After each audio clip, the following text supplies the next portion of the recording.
Shri Harikrishna Heights येथे अत्यंत व्याजबी दरात 25 अमेनिटीज आणि प्रशस्त पार्किंग सह 2 आणि 3 BHK रेडी पोझिशन फ्लॅट्स उपलब्ध। बुकिंग साठी संपर्क पार्श्वनाथ प्रोजेक्ट 9090787833।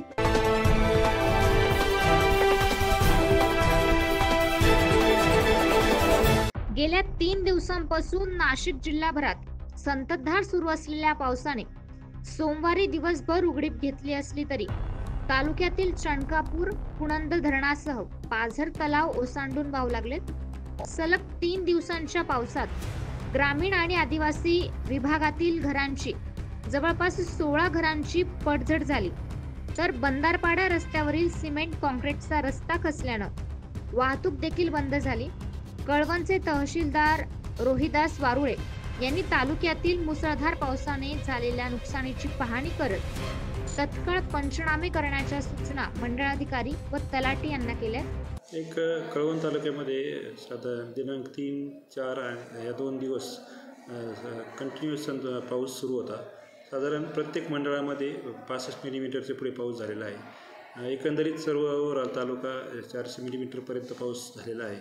या पावसामुळे बरेचसे काही घरांची पडझड झालेली आहे। तालुक्यामध्ये एकूण अंशतः 16 घरांची भिंत पडून असे अंशतः नुकसान झालेलं आहे। तसंच 2 विहिरींचं नुकसान झालेलं आहे। नंतर काही शेती पिकांचे पण जे जास्त विसर्ग जो चणकापूर आणि आपलं जे 2 धरण आहेत पुणंद धरण, या धरणातून जो अतिरिक्त पाण्याचा विसर्ग केला गेला त्यामुळे जे काय ज्या प्रवाहाच्या काठची जी काही शेती पिकं होते त्यांचे पण नुकसान झालेले आहे।